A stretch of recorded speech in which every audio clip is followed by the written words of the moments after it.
गूंज उठे चहुं दिश जय जयकार, वर्तमान के वर्धमान को वंदन बारंबार। सभी को सादर जय जिनेंद्र। मैं अंजलि सराफ आपके सामने प्रस्तुत हूँ कुछ अच्छी प्यारी बातें लेकर। जब कभी भी मैं एक जीवन के बारे में सोचती हूँ, अपने इस जीवन के बारे में कुछ भी चिंतन मनन करती हूँ, तो मुझे अपने मनुष्य होने पर गर्व होता है। और उससे भी ज़्यादा गर्व इस बात पर होता है कि मैंने जैन कुल में जन्म लिया। जैन कुल में जन्म लेने के कारण हमें धर्म समझने को मिला, जीवन का सत्य समझने को मिला और जीवन के प्रति एक नया दृष्टिकोण मिला, जिसमें अंधविश्वास न होते हुए कुछ आध्यात्मिक बातें इस तरह की थी जो हमें अपनी आत्मा को पाने में सहायक होती है। और साथ ही जैन कुल में जन्म लेने के कारण हमें आचार्य गुरुओं का सानिध्य मिला, जिनके सानिध्य में हम अपना भव सागर से तरने का प्रयास करके अपना भव सुधार सकते हैं। तो लीजिए, आज मैं आपको कथा सुनाने जा रही हूँ एक ऐसे मुनि आचार्य की, जिनके सानिध्य में, जिनके मार्गदर्शन में जैन समाज ने एक आध्यात्मिक प्रगति की है और धर्म को एक नई दिशा मिली है। तो लीजिए, मैं कथा प्रारंभ करती हूँ। भाद्रपद शुक्ला सप्तमी वीर संवत 2007 यानी कि 18 सितंबर 1950 को मुनि परंपरा के उज्जवल आकाश मंडल में एक सितारा उदित हुआ, जो पंचम काल में साधना और धर्म का पर्याय बन गया। उस नन्हे तारे का तब नाम रखा गया यशवंत। नन्हे से यशवंत को माँ खूब प्यार करती थी, परंतु असाता कर्म की लेखनी जब पृष्ठ काले करती है, तब उसे कोई साधारण रबक मिटा नहीं पाता। छठी कक्षा में पढ़ने वाले यशवंत को इतनी छोटी उम्र में माँ की मृत्यु का अवसाद झेलना पड़ा। तब भी धैर्य धारण करके यशवंत पिता की मदद करने लगा और अपने छोटे भाई का ध्यान रखने लगा। परंतु छोटी उम्र में ही संसार की असारता समझ में आ जाने के बाद इस संसार में रम पाना बहुत मुश्किल होता है। सनावत के निकट बहती काकड़ी नदी में सांस रोककर यशवंत कमल के पत्तों की तरह बहता था, परंतु मन में वैराग्य के विचारों का प्रवाह तेज रहता। माँ की मृत्यु ने कुछ अनसुलझे प्रश्न खड़े कर दिए थे। संसार में शरण कौन सी है, मृत्यु का इलाज क्या है, जन्म मरण, संयोग वियोग, दुख सुख से पार कैसे हों। यशवंत का मन वैराग्य के पथ पर निश्चय और धैर्य का रथ लेकर निकल चुका था। तो आइए यशवंत की गरिमामय कहानी को आगे सुनने के लिए आप और हम अतीत के कुछ पृष्ठ पलटते हैं और चलते हैं 1967 के साल में, जहां मोरटक्का के जिनालय में यशवंत के व्याकुल मन में वैराग्य का बीज डालकर ज्ञान की बौछार करने वाली श्रेष्ठ साध्वी, 100 से अधिक ग्रंथों की रचयित्री, हस्तिनापुर जम्बूद्वीप की पावन प्रेरिका आरिका रत्न ज्ञानमती माता जी और बचपन छोड़कर युवावस्था में कदम रखने वाले यशवंत का वार्तालाप यदि हम नहीं सुनेंगे तो यह कहानी अधूरी रह जाएगी। जैन धर्म के 5 मजबूत स्तंभ हैं: सत्य, अहिंसा, अपरिग्रह, अचौर्य और ब्रह्मचर्य। इन 5 स्तंभों से जैन दर्शन बड़ा मजबूत और आध्यात्मिक बनता है। उनमें से जब मैं आपसे बात कर रही हूँ तो मैंने पहली थीम जीव दया ली है, क्योंकि जीव दया और अहिंसा हमारे जैन दर्शन का सबसे मजबूत स्तंभ है।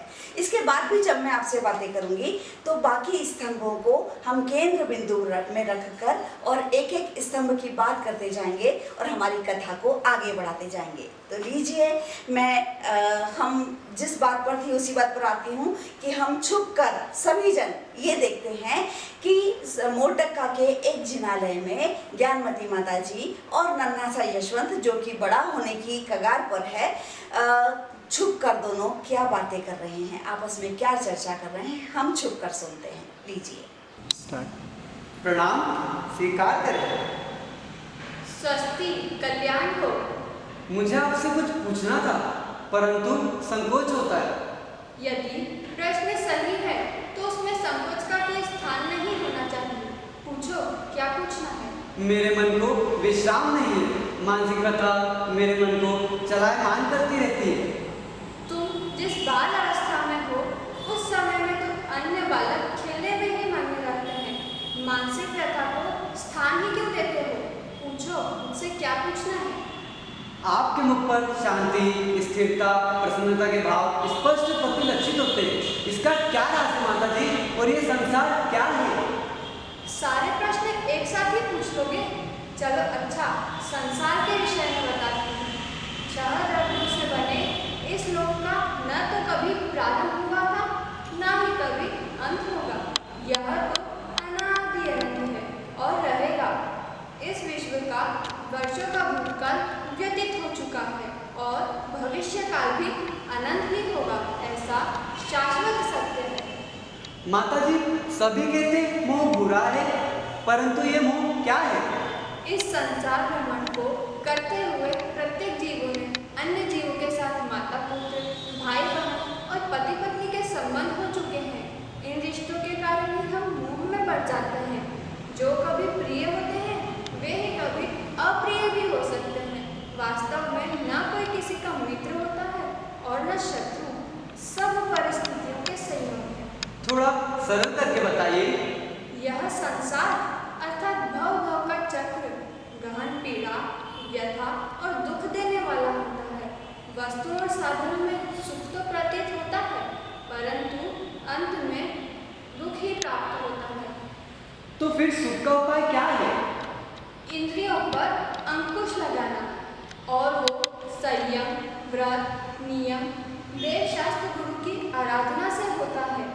मन के विकार दूर होने पर मन अपूर्व शांति से भर जाता है और अतीन्द्रिय सुख का अनुभव होता है। क्या मैं भी ऐसा सुख प्राप्त कर सकता हूँ? हाँ, क्यों नहीं। संसार में प्रत्येक जीव की आत्मा में परमात्मा बनने की शक्ति होती है, फिर वो चाहे तिर्यंस गति के हो या नरक गति के जीव। फिर हम तो मनुष्य गति के पुण्यवान जीव हैं, जिन्होंने जैन कुल में जन्म लिया और सच्चे धर्म को सुनने समझने का मौका मिला है। तो माता जी, मैं भी दीक्षा लूंगा और धर्म के मार्ग पर चलूंगा। खूब विचार कर लो। श्रमण पर असिधार्य व्रत के समान होता है। इस वय में असाध्य नहीं तो दुस्साध्य अवश्य है।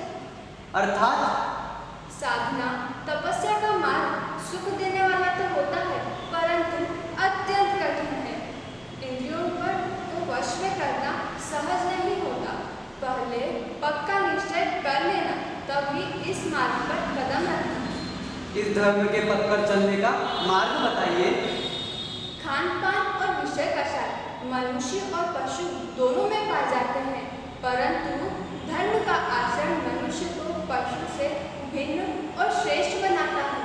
तुम मध्य, मांस, मधु इन तीनों मकारों तथा बड़ का फल, पीपल का फल, कठुमर, ऊमर और पाकर इन 5 उदुम्बर फलों का त्याग करना। उन्हें छोड़कर अहिंसानुव्रत, सत्यानुव्रत, आचर्यानुव्रत, ब्रह्मचर्यानुव्रत और परिग्रह परिमाण इन 5 अनुव्रतों को धारण करना। यह तुम्हें साधना के मार्ग पर चलने का साहस देंगे। आपके इस मार्गदर्शन से मुझे अपने प्रश्न का उत्तर मिल गया, मुझे अपने कल्याण का मार्ग मिल गया। इसके लिए मैं आपका ऋणी रहूंगा। वंदामी। ज्ञानमती माता जी और युवा यशवंत की बातें सुनकर हमें बड़ा आनंद प्राप्त हुआ। और अब जब मैं आपके सामने उपस्थित हूँ तो जैन दर्शन के एक और मूल स्तंभ की बात करूँगी, जो कि है ब्रह्मचर्य। तो क्योंकि युवा यशवंत ने माता जी के साथ विहार करके मुक्तागिरी क्षेत्र पर माता जी से 5 साल का ब्रह्मचर्य व्रत लिया।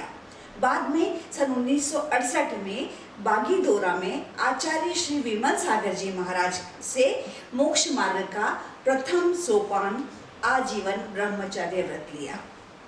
यशवंत घर आकर वापस कुछ दिन रुके, परंतु फिर ज्यादा दिन रुक ना पाए और फिर आचार्य श्री शिव सागर जी के संग में शामिल हो गए। ब्रह्मचारी यशवंत को संघ में साधुओं की वैयावृत्ति कर संघ का छोटा मोटा काम करने का अवसर मिला। साथ ही शास्त्रों के गहन अध्ययन के बाद उसके साथ ही साथ मुनिचर्या को नजदीक से देखने का मौका भी मिला। इस दौरान महावीर जी में शांतिवीर नगर में पंच कल्याणक था। उस पंचकल्याणक में मोक्ष मार्ग की राह पर चलने वाले युवा यशवंत ने अपने मन की बात मुनि आचार्य शिव सागर महाराज जी के सम्मुख रखी। तो अब चलते हैं हम शांतिवीर नगर में और सुनते हैं शांतिवीर नगर की एक धर्मशाला में, जहां युवा यशवंत आचार्य श्री शिव सागर जी से अपने मन की बात कह रहे हैं। तो थोड़ा छुप कर रहिएगा और मन लगाकर ध्यान से आनंद पूर्वक उस वार्तालाप को सुनिएगा। आपको बड़ा आनंद आएगा कि युवा यशवंत आचार्य से क्या बातें कर रहे हैं। नमोस्तु मुनिवर, नमोस्तु। धर्म के मार्ग पर प्रशस्त रहो। आचार्य श्री, यदि आपको लगता है मैंने ब्रह्मचर्य व्रत का पालन संयम पूर्वक किया है तो मुझे मुनि दीक्षा दे दीजिए। संयम पूर्वक मुनि दीक्षा को ग्रहण करने के लिए खुद को सक्षम समझते हो? इतना समय आप सभी मुनियों की चर्या देखकर मैं बहुत कुछ समझ गया हूँ, फिर भी मुझे त्याग के बारे में बताइए गुरुवर।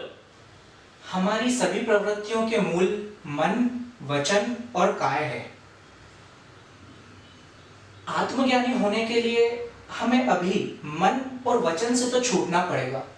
इसीलिए महावीर स्वामी और जितने भी अनेकानंद भगवान हुए हैं, उन्होंने तप करके अपने मोक्ष का मार्ग प्रशस्त किया है। प्रभु, संसारी जीव सुख के लिए प्रयत्न क्यों नहीं करते? पहली बात तो संसारी जीवन को भोग विलास में दुख प्रतीत ही नहीं होता। यदि उसे दुख प्रतीत हो तो वह उससे छूटने का उपाय करे।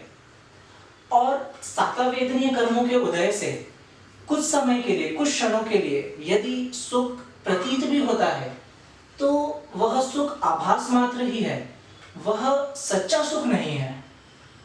और दूसरी बात, यदि मनुष्य दुख से डरता भी है तो वह सच्चे सुख को प्राप्त करने के लिए कार्य नहीं करता। तो सुख कैसे प्राप्त होगा? सुख का कारण है सम्यक दर्शन और स्वयं के स्वरूप को पहचानना। सम्यक दर्शन, सम्यक ज्ञान, सम्यक चारित्र और सम्यक तप, इन चार आराधनाओं का सेवन करने से जन्म, जरा और मरण रोग का विनाश होता है। आप धन्य हैं मुनिवर। आप उन शिष्यों की दोषों और शंकाओं को ठीक उसी प्रकार दूर करते हैं जैसे अग्नि सोने को तपाकर उसकी अशुद्धियां दूर करती हैं, या सीप के भीतर पानी की बूंद मोती बन जाती है। आपके सानिध्य में आकर हम अज्ञानी ज्ञानी हो जाते हैं गुरुवर। आपने मुनि दीक्षा लेकर आत्म साधना के पथ पर चलने का जो निर्णय लिया है वह बिल्कुल सही है, पर मुनि दीक्षा लेने के पहले आप एक बार श्री सम्मेद शिखर जी की वंदना कराइए। वह सिद्ध क्षेत्र जहां से 20 तीर्थंकर मोक्ष गए हैं, जहां का कण कण पवित्र है और जहां की एक बार भावपूर्ण वंदना कर लेने से तिर्यंच गति नहीं मिलती। ऐसे सिद्ध क्षेत्र की वंदना करके आप मुनि दीक्षा लेंगे तो निश्चित ही आत्म साधना के पथ पर बहुत प्रगति करेंगे। जो आज्ञा गुरुवर, जो आज्ञा। अब जब मैं आपके सामने फिर से उपस्थित हुई हूँ तो हम जैन दर्शन के एक महत्वपूर्ण स्तंभ जो कि अपरिग्रह है उसे अपने सामने रखते हैं और उसकी बात करते हैं, क्योंकि गुरु की आज्ञा मानकर ब्रह्मचारी यशवंत ने सभी परिग्रहों को त्याग दिया, वे अपरिग्रही हो गए और दूसरे ही दिन श्री सम्मेद शिखर जी की वंदना के लिए निकल पड़े। उसी दिन दोपहर को अचानक आचार्य श्री शिव सागर जी की समाधि हो गई। यात्रा से आने के बाद 24 फरवरी 1970 को मुनि श्री धर्म सागर जी को आचार्य पद प्राप्त होते ही उसी दिन उनके कर कमलों से 11 दीक्षाएं संपन्न हुई। उनमें से सबसे छोटी उम्र के थे ब्रह्मचारी यशवंत। नए साधु जीवन में उन्हें नया नाम मिला मुनि वर्धमान सागर। और कोई किसी को भी इस बात का अंदाजा नहीं था कि यह वर्धमान सागर आगे चलकर पूरे जैन दर्शन को, जैन समाज को एक नई दिशा और एक नई रोशनी देगा। मुनि वर्धमान के रूप में मानव महावीर स्वामी की झलक पुनः मिलती थी। युवा मुनि के नेत्रों से वैराग्य, करुणा, शांति और समता की मानो वर्षा होती थी, परंतु आहारचर्या में अंतराय का उदय भी अधिक होने लगा। जिससे शरीर को पर्याप्त आहार ना मिल पाने की वजह से शरीर क्षीण हो रहा था। परंतु युवा मुनि कर्मों के उदय को समतापूर्वक सहते हुए विहार करते रहे। तो आइए हम चलते हैं, देखेंगे किस दृश्य को, जयपुर खानिया जी में, और वह दिन है ज्येष्ठ शुक्ल पंचमी। तो आइए हम सब मिलकर चलते हैं जयपुर के खानिया जी में।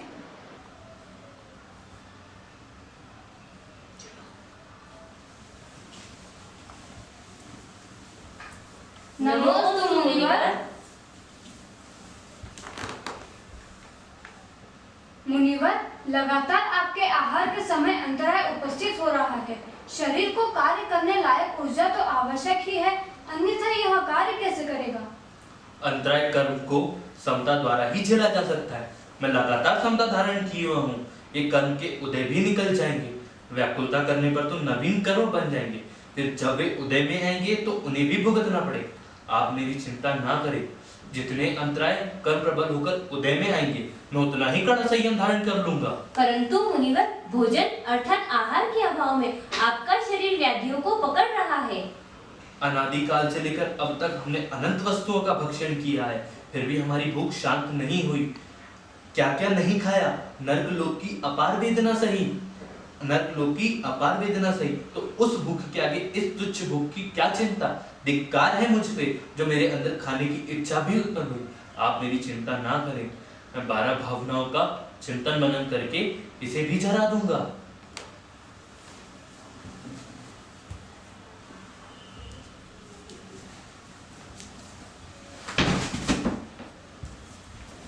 क्या हुआ मुनिवर? आंखें खोलिए। मुनिवर, कुछ तो बोलिए।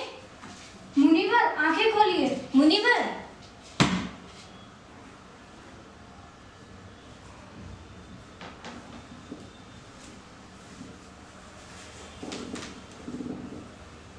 आप बेहोश हो गए थे, अब कैसा लग रहा है? मुझे कुछ दिखाई नहीं दे रहा है। क्या कक्ष में अंधकार कर दिया है? मुझे आप भी दिखाई नहीं दे रहे हैं। नहीं मुनिवर, कक्ष में तो प्रकाश भरा हुआ है। यह आपको क्या हो गया? आपको तो सच में दिखाई नहीं दे रहा है। हे प्रभु, यह क्या हो गया? अब क्या करें? हम आचार्य श्री को सूचना देते हैं।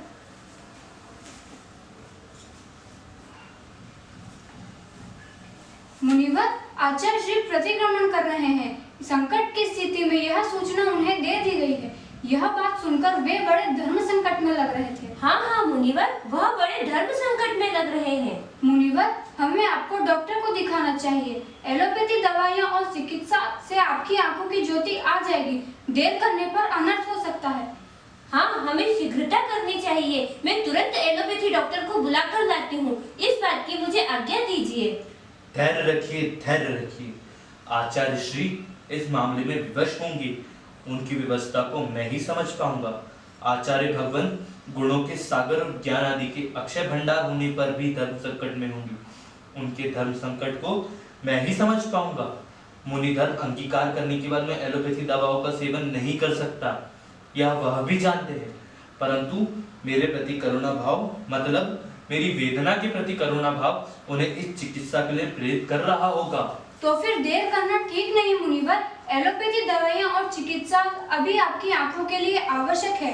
मुझे अपना कर्तव्य निभाने दीजिए। मैं समता धारण करके इस संकट के समय से मुक्ति पा लूंगा। इस असाध्य वेदनीय कर्म के उदय के समय हमें धर्म का ही आश्रय लेना चाहिए।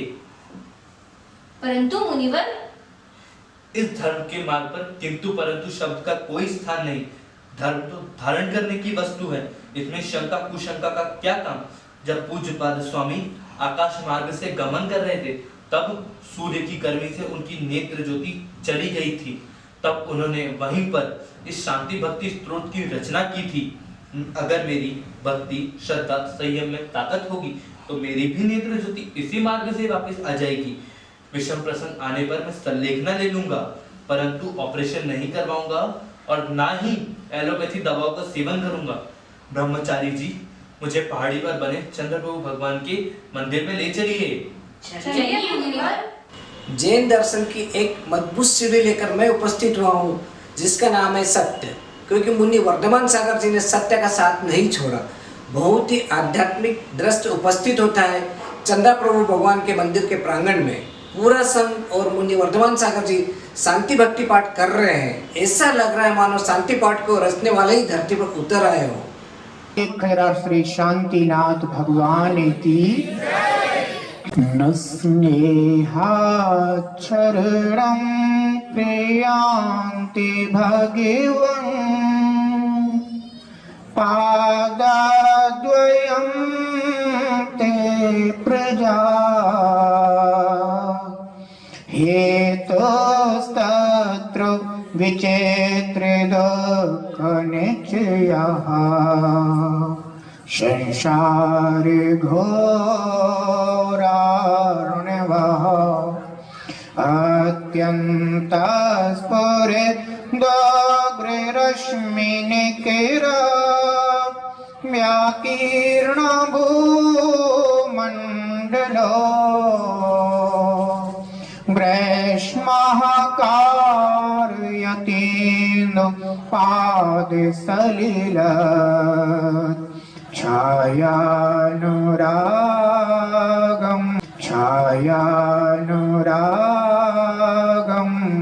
रविः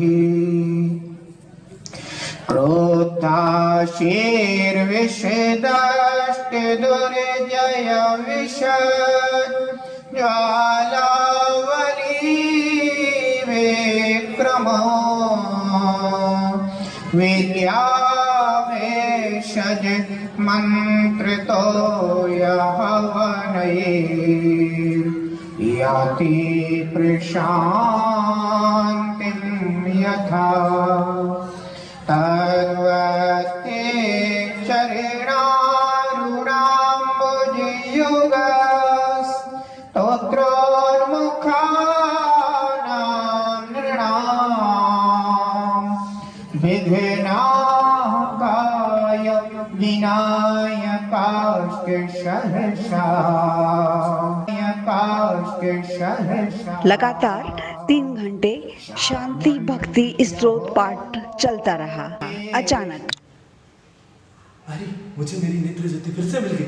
मुझे मेरी नेत्र ज्योति फिर से मिल गई। बोलिए चंद्र प्रभु भगवान की जय। मुझे मेरी नेत्र ज्योति फिर से मिल गई। मुझे चंद्र प्रभु भगवान की साक्षात दर्शन हो रहे हैं। बोलिए चंद्र प्रभु भगवान की जय हो, जय हो, जय हो। जिन शासन की जय हो, जय हो, जय हो। शांति भक्ति स्तोत्र की जय हो, जय हो, जय हो। ऐसा चमत्कार सच्चे पितराम भगवान की निष्काम भक्ति यही संभव है। मैं धन्य हुआ जो मुझे मेरी भक्ति का प्रसाद मिला। मैं धन्य हुआ। मैं संकल्प लेता हूँ कि मैं मेरा सारा जीवन जनमानस के लिए न्यौछावर कर दूंगा। हम बड़े सौभाग्यशाली हैं जिन्हें आपका सानिध्य मिला। हाँ मुनिवर, यह हमारे पिछले जन्मों के पुण्यों का फल है जो हमें आपका सानिध्य प्राप्त हुआ। मुनिवर आप धन्य हैं। जैन दर्शन का अंतिम और महत्वपूर्ण स्तंभ बनता है आचौर्य व्रत, जो कि मोक्ष प्राप्त करने के लिए एक महत्वपूर्ण सीढ़ी के रूप में कार्य करता है। तो मुनि वर्धमान सागर जी ने आगम ग्रंथों, सिद्धांत शास्त्रों व आचरण संबंधी शास्त्रों का अध्ययन विद्या गुरु आचार्य कल्प श्रुत सागर जी के चरण सानिध्य में पूर्ण किया। किशनगढ़ में विहार के दौरान आचार्य श्री धर्म सागर जी अपने होनहार शिष्य वर्धमान सागर को सभी क्रियाओं में साथ रखकर मार्गदर्शन देते रहे। अखिल भारतीय युवा सम्मेलन लुणावा में आयोजित हुआ। सभी युवा भक्तों के हृदय में अपने धर्म संगत वक्तव्य से मुनि वर्धमान सागर जी बस गए। मुनि वर्धमान सागर जी ने ब्रह्मचारी श्री धर्मचंद्र शास्त्री द्वारा मिली आचार्य श्री धर्म सागर जी के अभिनंदन ग्रंथ संबंधित सारी साहित्यिक सामग्री सुव्यवस्थित कर आचार्य श्रुत सागर के सानिध्य में अथक पुरुषार्थ और अनन्य भक्ति से विशाल अभिनंदन ग्रंथ का कार्य पूर्ण किया। आचार्य धर्म सागर जी की समाधि के पश्चात आचार्य पद मुनि श्री अजित सागर जी के मजबूत कंधों पर रखा गया। आचार्य अजित सागर जी का आमंत्रण मिलते ही मुनि वर्धमान सागर जी अपने साथ रहे संघ को लेकर भिंडर में विराजित आचार्य श्री के चरणों में पहुंचे। मुनि वर्धमान सागर जी अपने आनंद के आंसुओं से आचार्य ऋषि के पदों का अभिषेक करते रहे और आचार्य भी खुशी के आंसू अपने शिष्य पर बरसाते रहे। सभी के अंतस में गुरु शिष्य का यह पावन मिलन बस गया। गुरु शिष्य के कई वर्षों के सामीप्य और साधना के बाद एक दिन आचार्य मुनि अजित सागर जी ने मुनि वर्धमान सागर जी को अपने पास बुलाया, प्रेम से बिठाया। चलिए उन दोनों मुनियों की चर्चा को सुनते हैं। आचार्य श्री नमोस्तु। कल्याण हो वत्स। आचार्य श्री, आज आप किसी धर्म संकट में लग रहे हैं, क्या मेरा अनुमान सही है?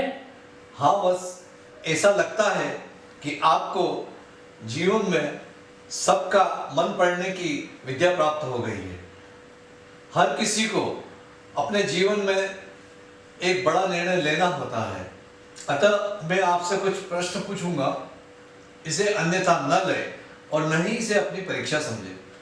मेरा सारा जीवन आपके लिए न्यौछावर है, मुझसे कुछ पूछने में आपको किस बात का संकोच? तो बताइए, सिद्ध भगवंतों का आत्मिक सुख क्या है? सिद्ध भगवंतों का आत्मिक सुख विषयों से रहित है, अनंत है, मात्र आत्मा से ही उत्पन्न है, अनुपम है। स्वर्गों के तथा मनुष्यों के त्रैकालिक सुखों को एकत्रित कर दिया जाए तब भी सिद्ध भगवंतों के सुखों की क्षण भर की बराबरी नहीं कर सकता। संसारी जीव को दुख कैसे मिलता है? इस संसार में जीव को जो दुख या सुख होता है वह अपने ही किए पुण्य या पाप के कर्म बंध अनुसार होता है। तो बताइए, पाप पुण्य कैसे बनते हैं? पुण्य और पाप बंधे होने में मात्र जीव के परिणाम ही कारण है। बाहरी कारणों को तो जिनेंद्र देव ने निमित्त मात्र कहा है। जिन कल्पी साधु किसे कहते हैं? जो साधु एकाकी रहे, आत्मचिंतन में लीन हो, उपदेश प्रवृत्ति का ना हो, उन्हें जिनकल्पी साधु कहते हैं। और जो साधु संघ के साथ रहे, उपदेश दे, दीक्षित करे, उन्हें स्थवीर कल्पी साधु कहते हैं। एक मुनि को स्वाध्याय की क्या आवश्यकता है? स्वाध्याय एक मुनि के लिए बहुत आवश्यक है। स्वाध्याय करने से मन में एकाग्रता आती है और ध्यान करने में आसानी होती है। वत्स, तुमने सभी प्रश्नों का सही उत्तर देकर मेरा मन जीत लिया है। मैं तुम्हें अपना उत्तराधिकारी बनाता हूँ। मेरी समाधि शीघ्र होने वाली है, अतः आचार्य पद का भार तुम्हें ही संभालना होगा और संघ के कल्याण का मार्ग प्रशस्त करना होगा। नहीं नहीं गुरुवर, यह जिम्मेदारी मुझ पे ना डालिए। मैं एक साधक और आपका सेवक बने रहकर ही आपकी, धर्म की और समाज की सेवा करना चाहता हूँ। नहीं बस, यह पदभार तो तुम्हें संभालना ही होगा। यह मेरा आदेश है, कल्याण हो। और इस तरह एक नन्हा बालक यशवंत अपने जीवन में धर्म का पालन करते हुए, मुनि धर्म का पालन करते हुए और अत्यधिक विषमताओं के बावजूद संयम धारण करते हुए आचार्य श्री वर्धमान सागर जी के रूप में हम पुण्यात्मा जीवों को मिला। 24 जून 1990 को मुनि श्री की इच्छा ना होने के बावजूद भी राजस्थान के परसोला नगर में आचार्य पुष्पदंत सागर जी के सानिध्य में मुनि वर्धमान सागर जी को आचार्य पद पर सुशोभित किया गया।